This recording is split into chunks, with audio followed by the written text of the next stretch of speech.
So far, you've learned how to factor using the GCF, which is where you pull the greatest common factor out, and then in parentheses, you write what remains, and you do that by dividing each term by the greatest common factor.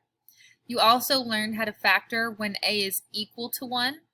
That was the guess and check, where you look at the factors of C and see which ones would give you the middle term, which is the B value.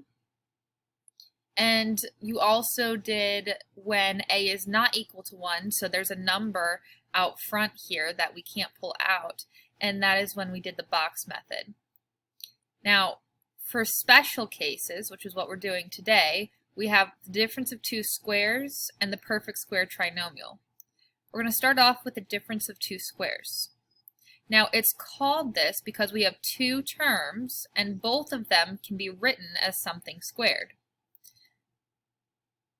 When we do that, because of the subtraction sign, we have to have one positive and one negative, and we just put the thing that we're squaring to get A squared, and then the thing that we're squaring to get B squared. For example, number 1, I asked myself, what squared would give me x squared? Well, x. So A equals x in number 1. What squared would give me 9? That's 3. Making B 3. So all I have to do, since I have a difference of two squares, is I can plug it into this rule. I have x plus 3 times x minus 3. If you were to have it flipped and put x minus 3 times x plus 3, that's the same thing. Multiplication is commutative, meaning order doesn't matter. But it should be x and then a positive 3 and then x and a minus 3 for sure. Number 2, this is x squared plus 25. A would be x and B would be 25. However, this is not a difference of two squares. We're adding. And here's the problem. When we're adding the number, that means we need to use same sign. So essentially what I have here is x squared plus 0x, because I don't have an x term, plus 25.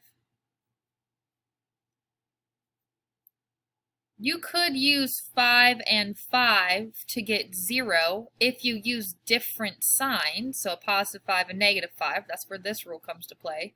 But I can't, because I must use same signs, and there's no way I can use the factors of 25 to get 0 using the same signs. I would just have to put not factorable.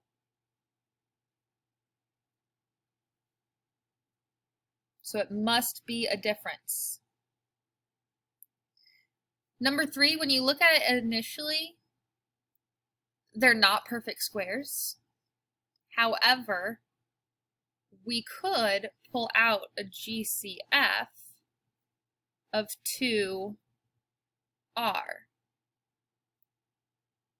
I want to remind you that you should, and I'm going to write it on the top because it's important, you should always check for a GCF first, because if there is a GCF and you don't pull it out, you're not going to end up getting the correct answer. So I have 2R, and then in parentheses I need to write what remains. So remember, you divide each term by 2R. 2R cubed divided by 2R would be 1R squared. I need to keep this negative sign. 8 divided by 2 is 4, and R over R becomes 1, or essentially they cancel each other out. So I'm just left with this. Now I need to check, can I factor this further? Because if I can, I don't want to stop here. And the answer is yes, I can. R squared minus 4 is a difference of two squares, where A would be R and B would be 2. So my final answer is 2R times R plus 2 times R minus 2.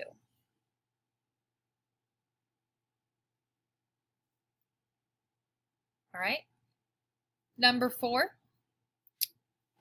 Remember, check for GCF, and there is not one.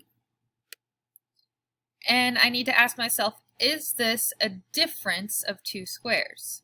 So what squared would give me 16t squared? Well, 4 squared is 16, and t squared would give me t squared.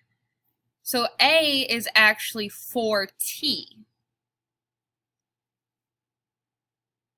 B, what squared would give me 9? That would be 3. Because it was subtraction and I have a difference of 2 squares, I can write 4t plus 3 and 4t minus 3.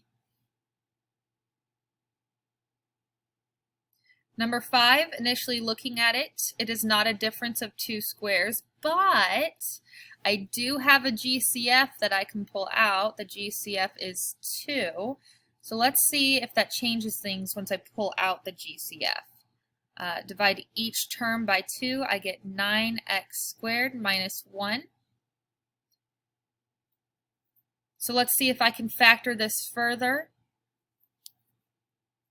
What squared would give me 9x squared? Well, 3 squared would give me 9, x squared would give me x squared. And what squared would give me 1? Well, 1 squared would give you 1. So that means that the answer is 2, because we can't forget our GCF. We always need to make sure we're writing it out front. 2 times 3x plus 1 times 3x minus 1. Right, number 6 is an example of the perfect square trinomial. I only included one of these because really you've already seen this in previous notes. I just didn't point out the rule. When I give you something like this, first off, you need to check if you can pull out a GCF.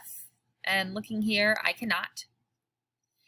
And normally what we've been doing to solve trinomials is the box method. Okay? The box method when A is not 1, and guess and check, remember, you could use, but only when A is 1. So A is 4 in this case, I'd have to use the box method. In fact, I'm going to do that for you real quick. It's a good reminder. So for the first method, you could do the box method. Remember, for the box, your first term goes in your first box.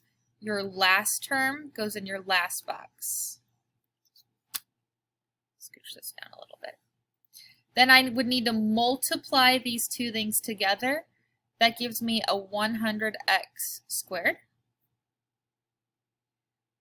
List out the factors. I have 1x and 100x, 2x and 50x, 4x 25x, 5x 20x, and 10x 10x.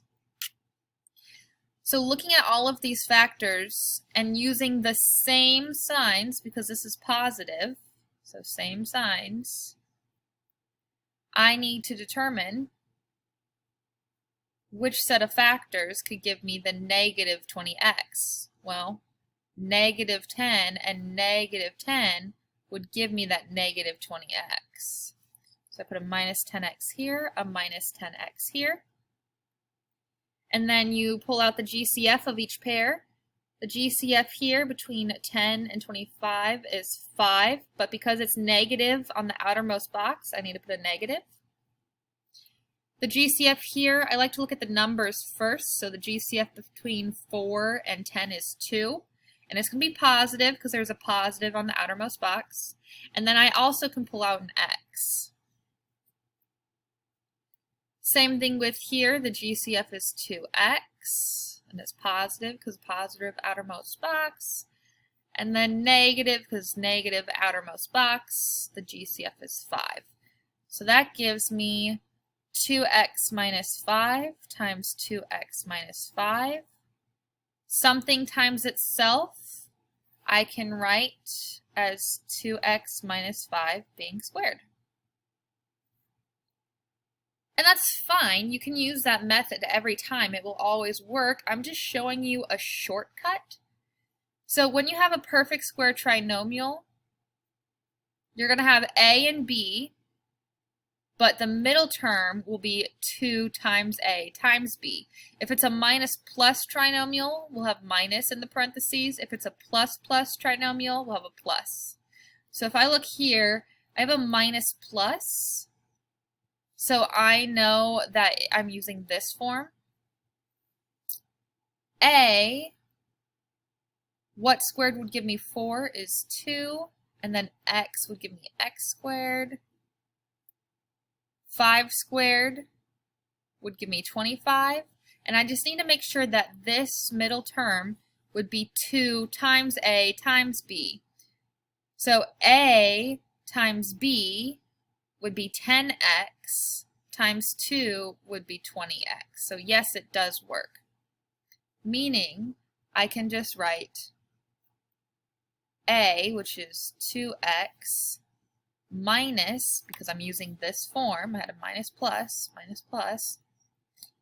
b, which is 5, and that's being squared, because it's a perfect square trinomial. Let's just double check real quick. That's what I got initially when we did box method. Again, you are welcome to use box method. You don't have to use this rule, but it's just a nice little shortcut if you notice, hey, this is a perfect square, and this is a perfect square, and the middle term is 2 times a times b, so I can use a shortcut. All right, that's it.